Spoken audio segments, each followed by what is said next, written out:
and welcome to the Complete SketchUp Guide. I'm Brandon, and I'll be teaching in this lesson about making 2D geometry with SketchUp. SketchUp has a lot of great abilities, and 2D geometry is just the starting point. If you have any questions, please leave a comment below. And for additional resources, go to MotionFORM.com in the links below. And if you like this content, please like and subscribe. Let's look at our basic ability to create in SketchUp. And this is coming from an architect's point of view. So mind that. I think that we create a lot of different things as architects, and I hope to give you some of the greatest tips in working with SketchUp from that perspective. Right, one of the first things is, because I don't need, this is a person, obviously a 3D drawing, I won't need her, but that is accessible always. If you go to components, you can actually see things in the component it's going down. In the component, you'll look at different things that you can get from 3D Warehouse, including people. So that's going to be in your tray, in your toolbar tray. And you can come back to that. You get people, and you can load anyone from that website, and we'll talk about that later. All right, we're just going to start with looking at our default tray set to entity info, and we'll talk about each of the different things that you start to see in SketchUp. So this is what it means by intuitive. Okay, we're going to start actually by drawing a line, the most simple item on SketchUp. So let's talk about different things you'll have to press. So I've been navigating the viewport a little bit, and I'm using the scroll bar to zoom in and out. I'm using Shift and the scroll bar to move, and I'm also using as we see our panning, our orbiting, just by holding down and moving the mouse on the scroll bar. So everything's pretty much is done navigation wise with the scroll bar. When you click on a tool, it'll show you that tool in the screen. And obviously, if there's an object to select, we'll see what that does. Okay, so we draw a line pretty simply. You can just click. And if you see one of the things about the intuitiveness of SketchUp, you see when that line goes green, or when it goes blue or red, those are called inferences. And that's part of the intuitive part about SketchUp. So as opposed to making sure by typing in the direction, which is also possible, like in some other CAD programs, you can see everything automatically constrained, or you can just put the line anywhere. But it also tells you if it's going to be like a vertical or a horizontal line, and then you see these other inferences. It can tell when these are parallel, and that's a great way of just sort of starting that. That's one way to start using a line, and what you see now created is a surface. So again, SketchUp is a surface modeler, and so we can now navigate around this object, and you can see what lines can do. So we'll draw some lines, and you can also here there's other options for freehand lines. You can see the shortcut for lines is L, and so a freehand line. If you have a tablet, maybe that'll be easier. You can also sort of do that. And one of the great things about SketchUp right now is we're drawing lines randomly anywhere, but it still be constrained to a axis. You see that it was red, so it's constrained to an axis. But SketchUp also allows you to draw on surfaces, so that's also a cool thing. Both drawing in terms of freehand or regular lines. And let's go into a little bit what lines can do. As you look into this line, I'm going to zoom in so we focus on this area. When you make your line, you'll see that there's nothing in between the lines. It's just one steady line. And when you select, the selection is a very important part of SketchUp. You can select that line that you've made. You can click it once and it'll just select that element. As we go into modify, I'll tell you sort of how to deal with things like this, but if you triple select, you select the whole object. But right now, you can look at the entity info. It tells you how many edges. It tells you a little bit about that line, the length, the total length.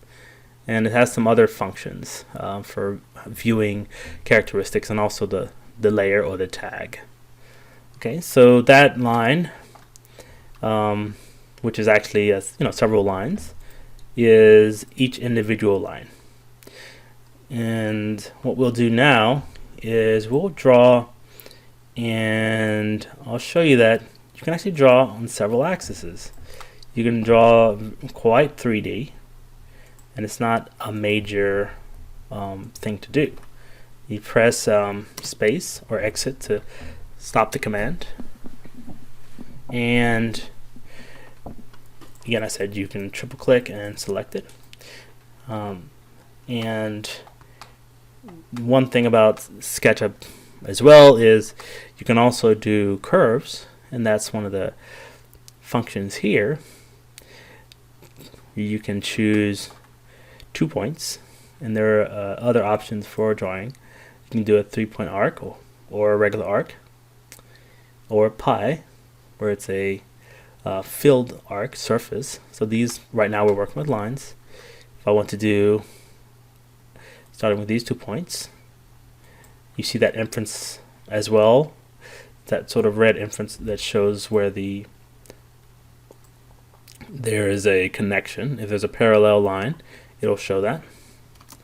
And now, so we now know how to make these arcs. And let's look into surfaces, and then we'll go into shapes. So SketchUp defines a surface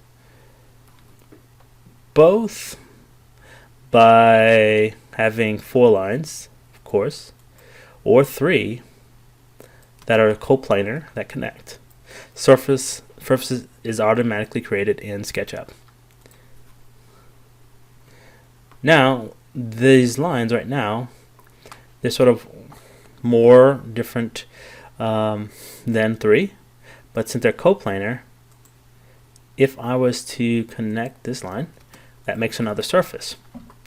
And so now you see how you can do surfaces, and you can do these in any dimension, and you can also do these if they're parallel, and so,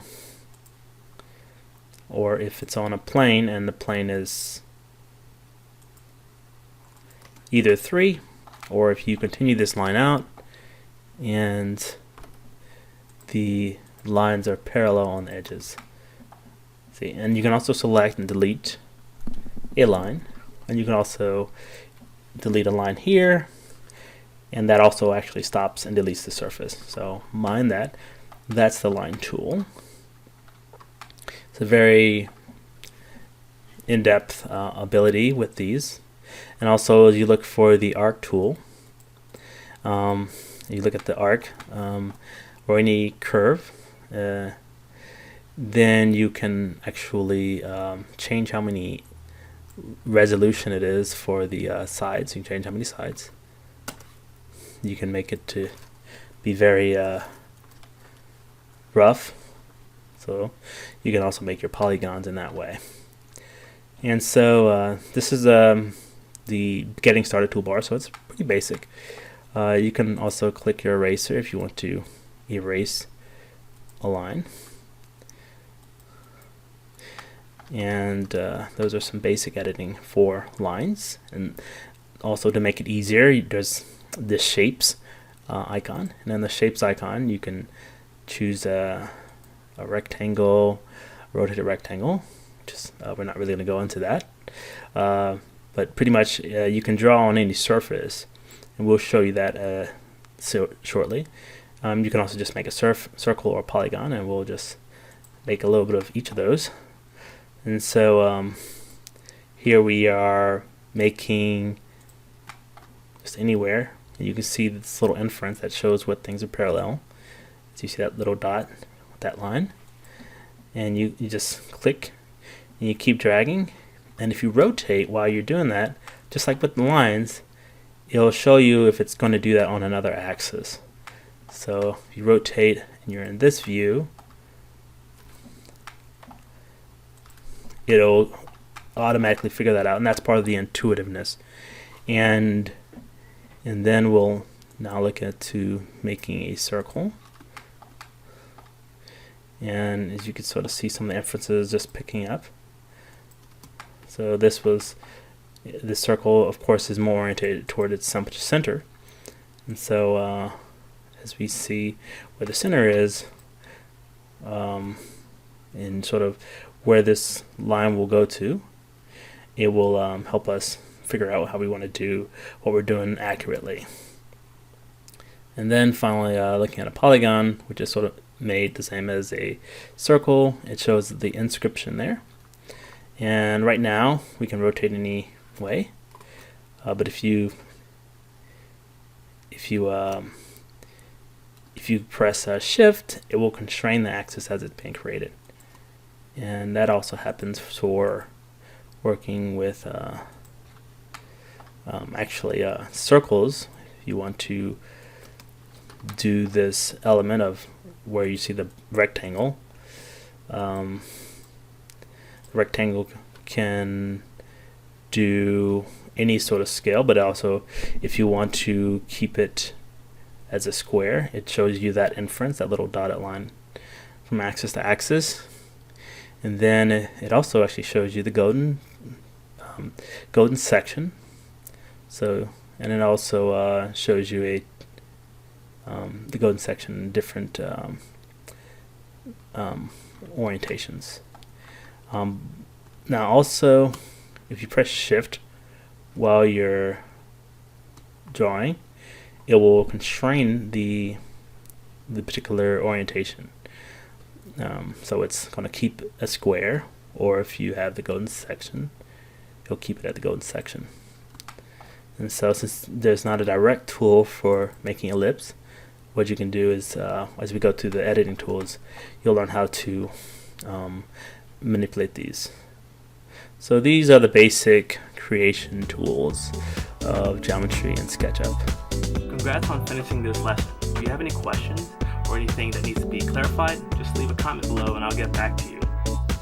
This has been a lesson of the complete SketchUp guide. You can find the next link in the links below. Also, you can go to our channel for more great content. This has been Brandon with MotionFORM. MotionFORM is about architecture, innovation, and parametric design, helping you become the best designer.